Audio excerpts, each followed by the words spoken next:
Paz do Senhor Jesus a todos os irmãos que têm nos acompanhado com as nossas aulas.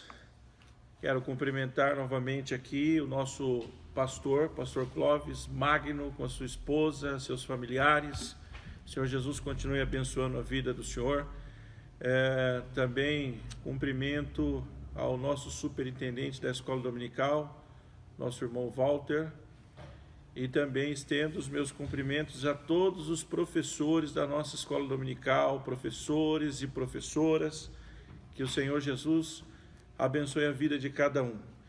Hoje nós iremos tratar da nossa lição de número 10. Já estamos quase no final desse trimestre e a nossa lição de hoje tem como tema a intercessão pelos Efésios. Textuário da nossa lição diz assim: por causa disso, me ponho de joelhos perante o Pai de nosso Senhor Jesus Cristo, do qual toda a família nos céus e na terra toma o nome. Efésios, capítulo 3, versos 14 e 15. Verdade prática. Devemos interceder pelos eleitos de Cristo para que eles sejam fortalecidos de poder, vivam em comunhão e exercitem o amor de Deus. A leitura bíblica em classe está no livro da carta aos Efésios, capítulo 3, do versículo 14 ao versículo 21. Por causa disso me ponho de joelhos perante o Pai de nosso Senhor Jesus Cristo, do qual toda a família nos céus e na terra toma o nome, para que, segundo as riquezas da sua glória, nos conceda que sejais corroborados com poder pelo seu Espírito no homem interior, para que Cristo habite pela fé no vosso coração, a fim de, estando arraigados e fundados em amor, poderdes perfeitamente compreender com todos os santos qual seja a largura e o comprimento e a altura e a profundidade, e conhecer o amor de Cristo, que excede todo entendimento, para que sejais cheios de toda a plenitude de Deus. Ora, aquele que é poderoso para fazer tudo muito mais abundantemente, além daquilo que pedimos ou pensamos, segundo o poder que em nós opera, a esse glória na Igreja, por Jesus Cristo, em todas as gerações, para todos sempre. Amém. Objetivo geral desta lição é apreender a eficácia da oração no fortalecimento, restauração e crescimento espiritual da Igreja de Cristo. Os objetivos específicos do tópico 1, refletir acerca dos propósitos da oração do apóstolo Paulo no poder do Espírito. Tópico 2, destacar a necessidade de a igreja estar arraigada e fundada no amor de Deus, conscientizar de que Deus é capaz de fazer muito além do que pedimos. E vamos à leitura da nossa introdução. Após revelar o mistério oculto e todas suas dádivas, o apóstolo Paulo passa a orar em favor da Igreja de Cristo. Na intercessão paulina aprendemos que Deus pode fazer tudo além do que pedimos ou pensamos, sendo Ele o único que é digno de ser glorificado. Refletir sobre a oração intercessora do apóstolo é o tema desta lição. Então, nesta lição nós iremos abordar a oração de Paulo pela igreja de Éfeso, pela igreja do Senhor. E eu consigo lembrar de uma passagem que está em Lucas, no capítulo de número 11, o versículo de número 1, em que os discípulos, eles pediram que o Senhor Jesus os ensinassem a orar. Ele diz assim: e aconteceu que, estando ele a orar, num certo lugar, quando acabou, lhe disse um dos seus discípulos: Senhor, ensina-nos a orar, como também João ensinou aos seus discípulos. Que esta seja uma lição que nós realmente possamos praticar, colocar em prática as ações dos ensinamentos que nós iremos receber através dessa lição de número 10. Vamos ao tópico 1. Corroborados com o poder do Espírito. O apóstolo inicia sua oração ao Senhor com um pedido duplo: o poder do Espírito no homem interior e a presença de Cristo nos corações dos crentes.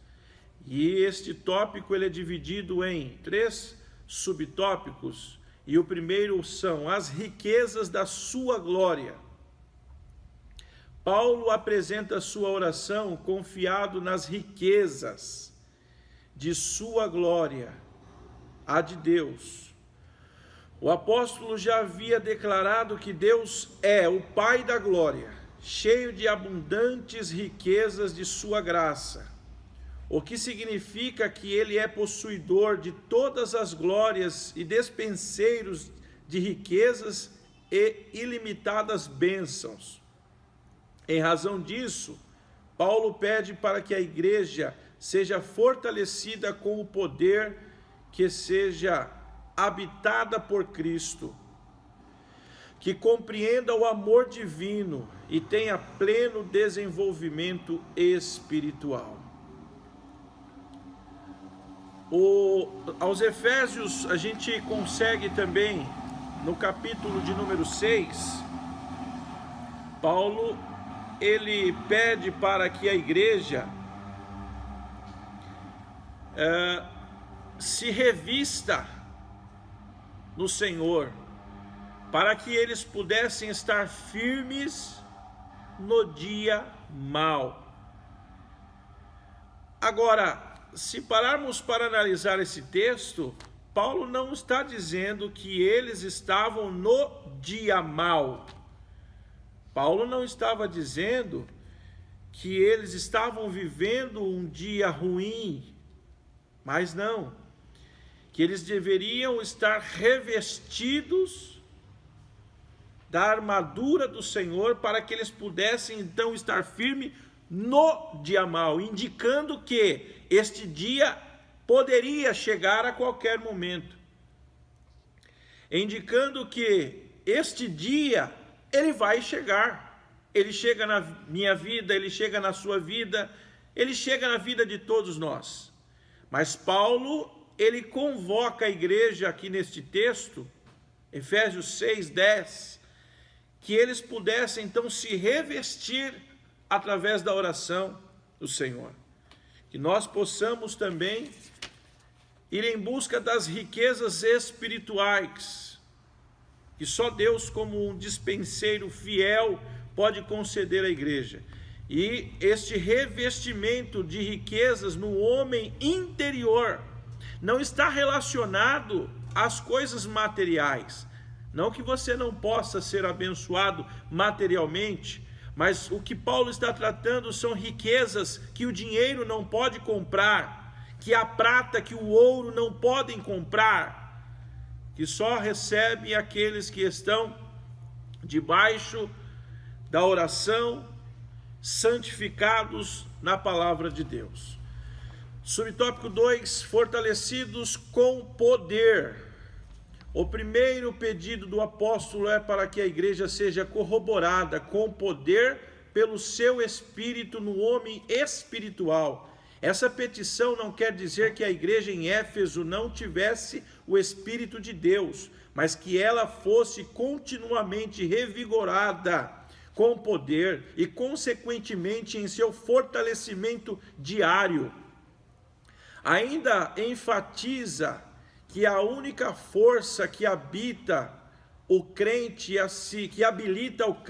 se manter firme advém do Espírito Santo, que atua no homem interior e capacita o crente a perseverar, a manter-se afastado do pecado e a compreender as coisas espirituais.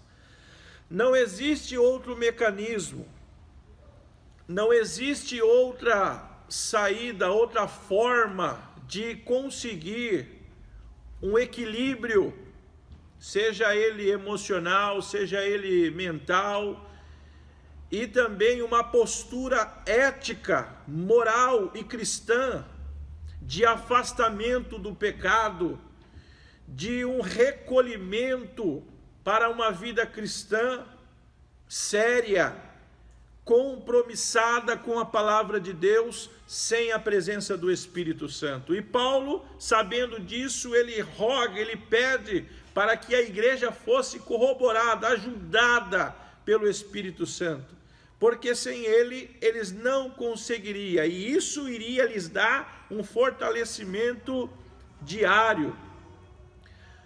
Primeiro aos Coríntios, que o autor cita aqui, capítulo 16, e o verso 13, diz: vigiai e estais firmes na fé, portai-vos varonilmente, fortalecei-vos.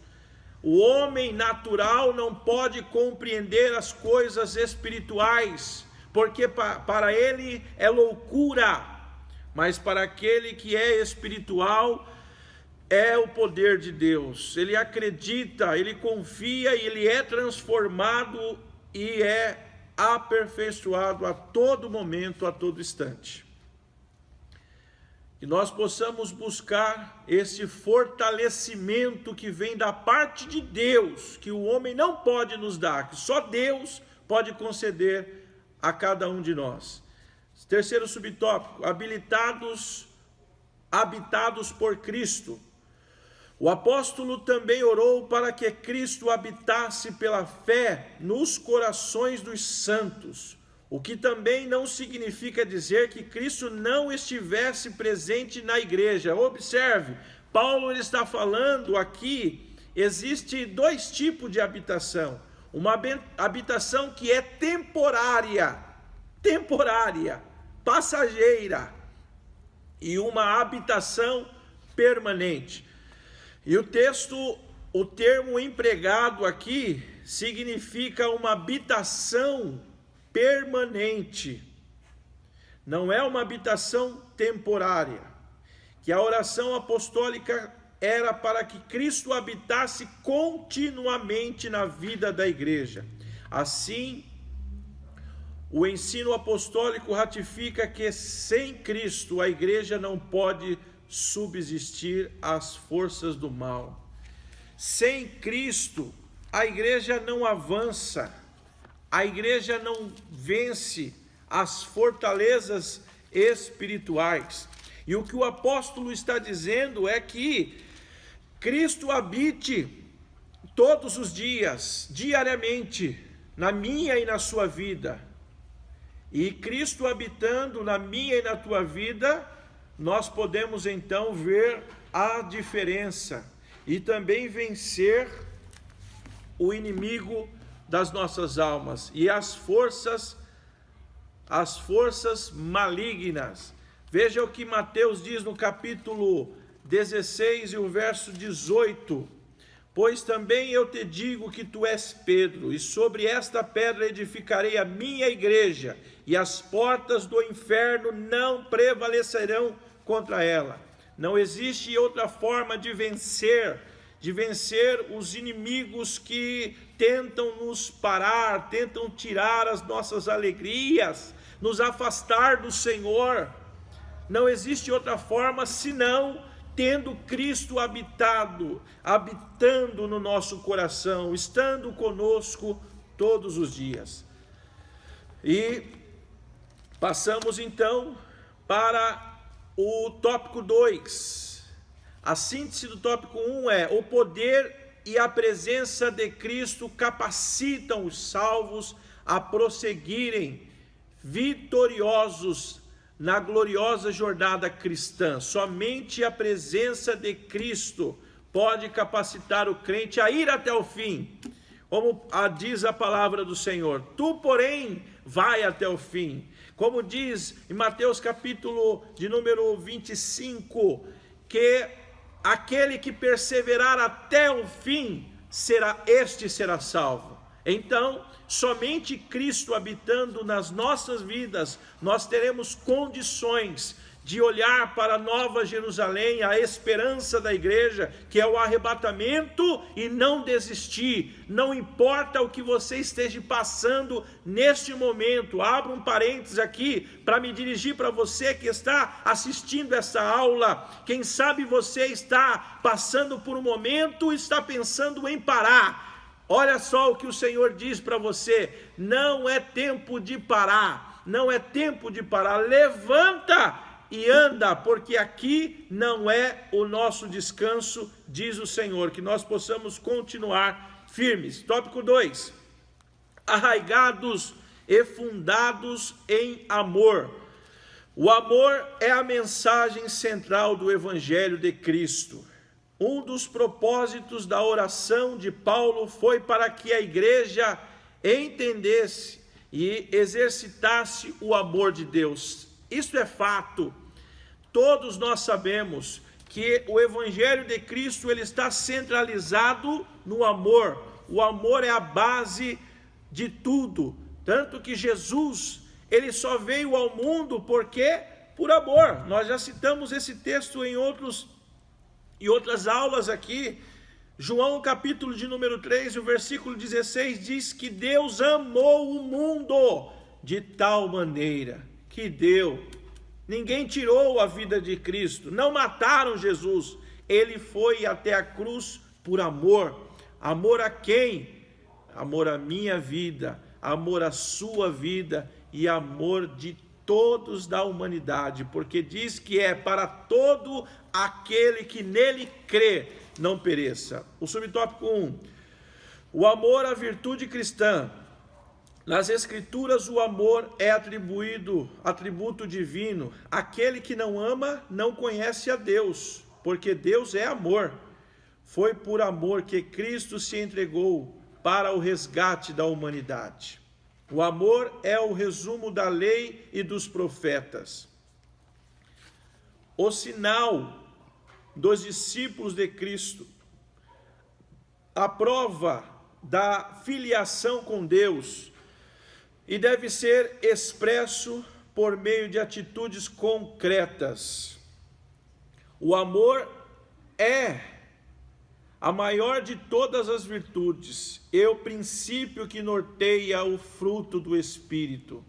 Ciente dessa relevância, o apóstolo implora a Deus para que o viver da igreja seja arraigado. Arraigado significa estabelecido e alicerçado no amor. Jesus ele fala em Mateus capítulo 22, o versículo 37 ao 39. E Jesus disse-lhe: amarás o Senhor teu Deus de todo o teu coração, e de toda a tua alma, e de todo o teu entendimento ou pensamento. Este é o primeiro e grande mandamento. E o segundo, semelhantemente a este, é: amarás o teu próximo como a ti mesmo. Então, a centralidade, a base do Evangelho de Cristo é o amor que deve ser feito não apenas em palavras. Olha só o que 1 João capítulo de número 13, verso 18 diz: meus filhinhos, não amemos de palavras, nem de língua, mas por obra e em verdade. Que nós possamos viver este amor para com todos, para com o nosso próximo. Arraigados, subtópico 2, arraigados e fundados em amor. Após rogar ao Pai pelo poder do Espírito e a habitação de Cristo, o apóstolo clama para que a igreja possa também compreender e praticar o amor. A expressão arraigados e fundados em amor compara os santos como uma planta bem enraizada e uma casa bem alicerçada. Indica que sem o amor, a vida cristã não tem sustentação alguma.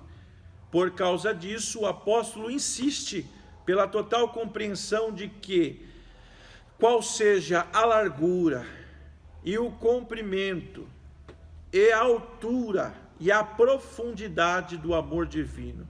O uso dessas expressões aponta para a vastidão do amor de Cristo, que excede, como diz a leitura que nós fizemos na leitura bíblica em classe, capítulo 3, verso 19, excede a todo o entendimento.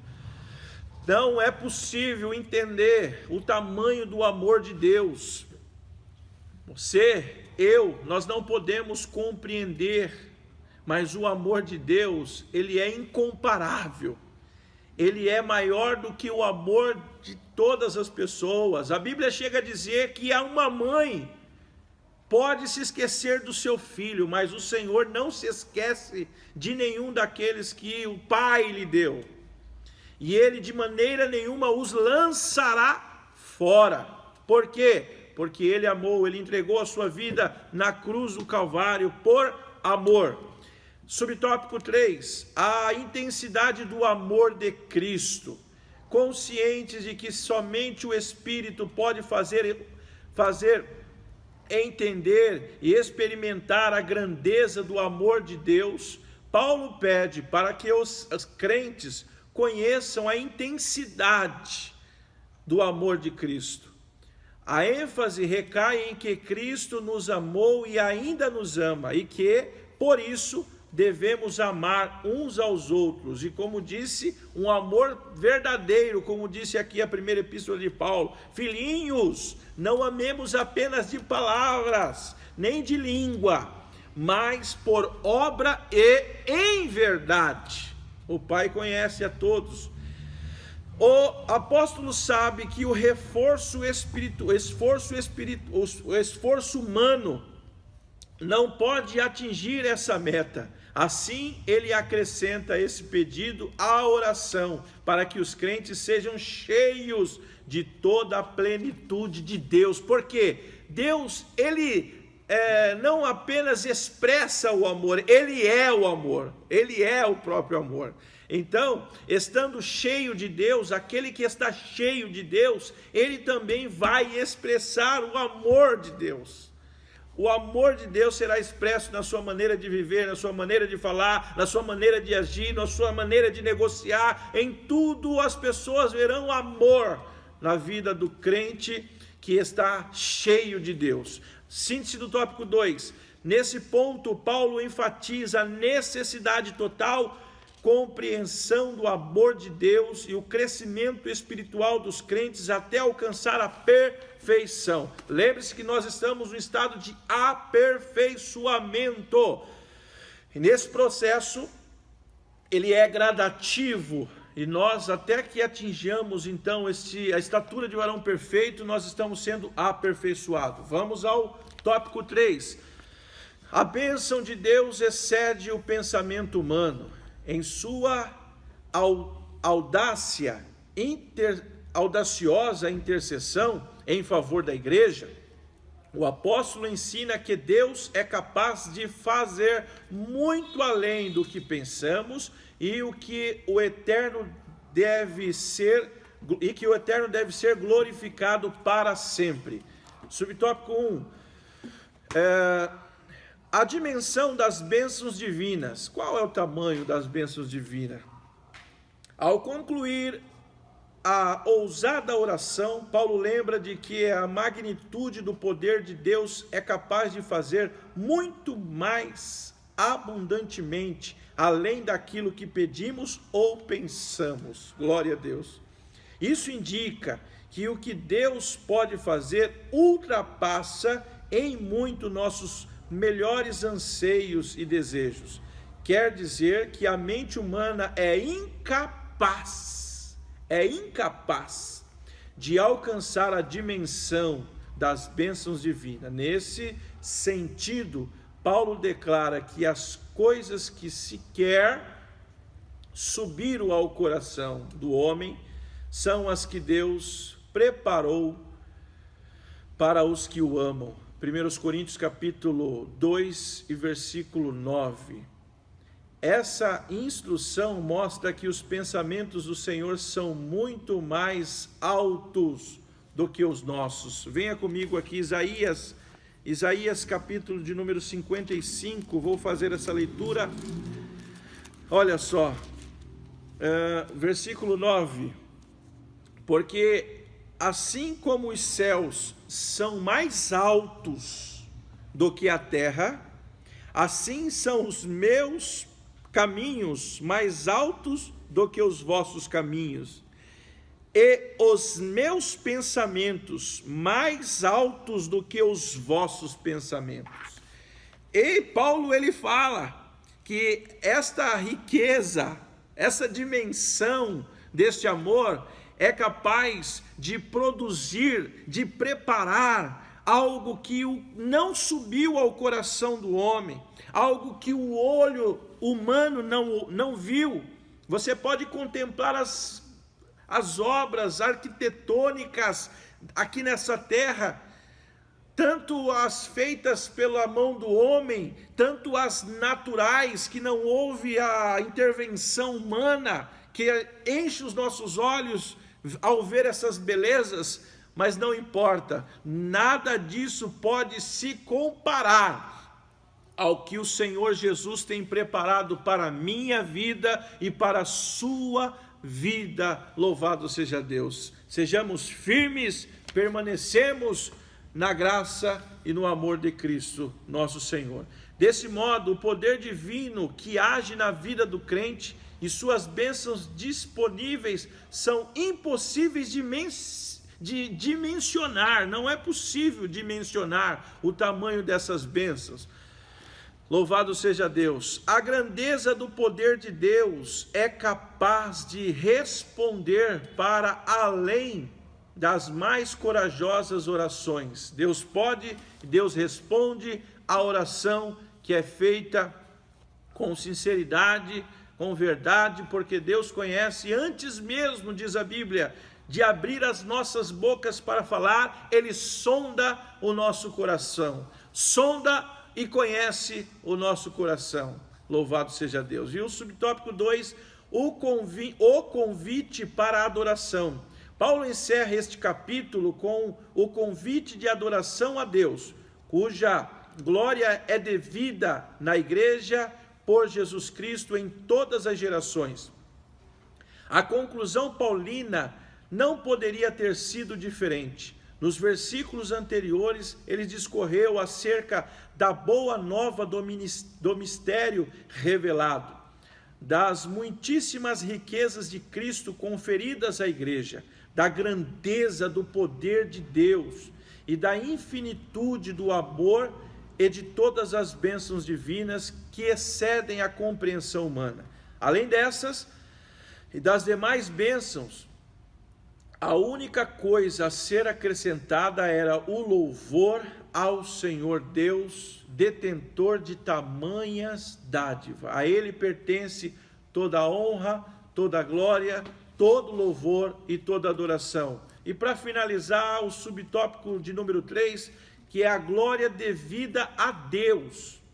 Finalmente, Paulo prossegue a ensinar que Deus deve ser glorificado na igreja e em Cristo, Nós, como igreja, glorificamos o nome do Senhor. As pessoas veem a igreja, e quando eu falo igreja, não estou tratando de denominação, entenda.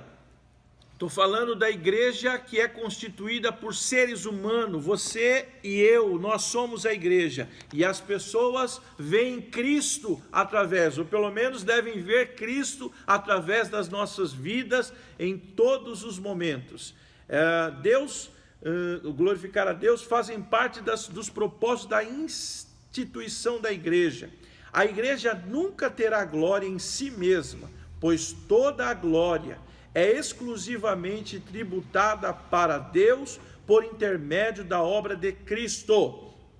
Em sua oração, o apóstolo anela que essa postura de adoração e exaltação a Cristo perdure por todas as gerações e enfatiza seu pedido com a frase: para todo o sempre, versículo 21, o que significa que deve ser praticada por todos os crentes. Glória a Deus. Como é que está a sua adoração?